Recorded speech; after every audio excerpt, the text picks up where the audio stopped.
In some ways, I think it's quite disappointing seeing these bars because the gold is an exciting element. It has interesting chemistry, and it's just sitting here doing nothing.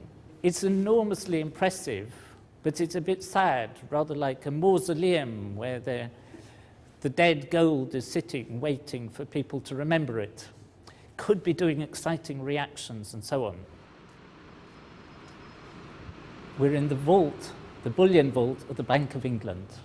I've never seen so much gold. In fact, I've never seen so much of any element. So we're standing here, and each shelf here has got a ton of gold, which is worth £35 million at today's price. Tomorrow it might be worth even more. It's very secure. We've been through a whole series of security checks. No money is allowed here to make sure we don't take anything out. And so we're both really excited to be here. So the camera may be shaking with Brady's excitement. I've never seen large lumps of gold, and to see it all round is extraordinary. One's first reaction is that it can't possibly be real, because normally you don't see such things. Looks like chocolates in the duty-free at the airport or something like that. But these really are solid gold bars, and it's quite extraordinary. There isn't any smell because metals don't smell, and it's very quiet because of the thick walls and to keep it secure. The weather's been very cold recently, and I was ready to be shivering, but it's nice and warm. But I suppose gold colour also gives you a feeling of warmth, so it may be partly psychological.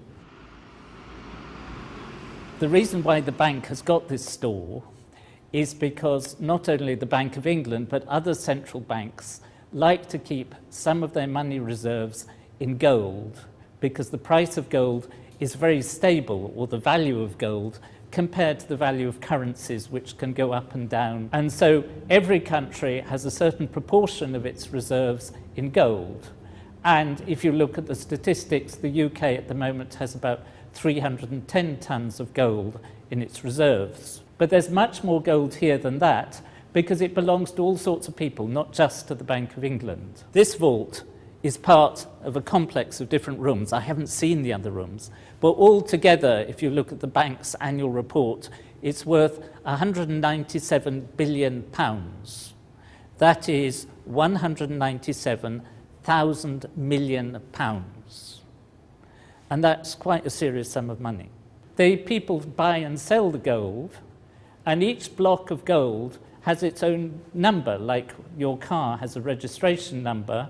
And when people buy and trade the gold, they don't actually take the bar home, but just that number is transferred from the seller's account to the buyer's account. And the gold just sits here quietly. Apparently the oldest bar of gold here has been here since 1916. That's the First World War, nearly 100 years ago. But the beauty of gold as a chemical element is that it's very unreactive. So it looks just the same now as it did in 1916. It hasn't tarnished, it hasn't got oxide layers on the surface, it hasn't started creeping, changing its shape and so on. So come over here, because they've given me two bars that we can look at. So we've got two different bars of gold, which are both the so-called London Good Delivery bars, which means that their weight is in a certain limit range. And in fact, each of them has its precise weight put on them in a rather strange unit called a troy ounce. So this one is 399.100. This one was made in Australia, and this one apparently came from Switzerland and is slightly heavier, 400.075. I must say this one looks much nicer, it's polished more, and this one looks a bit like a loaf of bread, but it's rather a miserable loaf of bread, but a pretty fantastic lump of gold. Now, one of the things you know about gold is that it's really heavy, so I'm going to see whether I can actually lift this with one hand. And I can sort of lift it, but not easily. Two hands, it's quite easy. So this weighs, each of these in more understandable units, weighs something like 12.4 kilos or 28 pounds.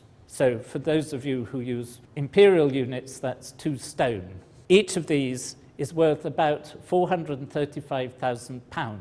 You could buy 2 quite nice houses for a block like this, or for a whole shelf of these, which contains a ton, you could buy 137 of the upmarket Rolls-Royce cars. So take your choice. These blocks are a bit like bricks, and if you took all the gold that had ever been mined and put them together like a construction kit to make a big block, you would end up with a block that was 20 meters cubed. That's 60 feet on each side, which would easily fit, for example, under the legs of the Eiffel Tower. Wouldn't look all that big just as a building on a street. And that's all the gold there ever has been. I did a little calculation on the way here that I weigh about the same as 6 of these bars of gold, which means that if I were worth my weight in gold, I'd be worth a bit over £2.5 million. I was a bit disappointed, thought I might be worth more, but still. So not only would all the gold ever mined fit here under the legs of the Eiffel Tower, it'd fit here quite easily. By my reckoning, that cube of about 20 metres in each direction would probably fit 3 times from there to over there. Same for each side. And you could probably stack it on top a few times as well. So not that much gold. Now we actually filmed a bit more in the vault we haven't used, so stay tuned, we might use that soon. In the meantime, we've made plenty of other films about gold, we've evaporated it, we've dissolved it. You can check them out also.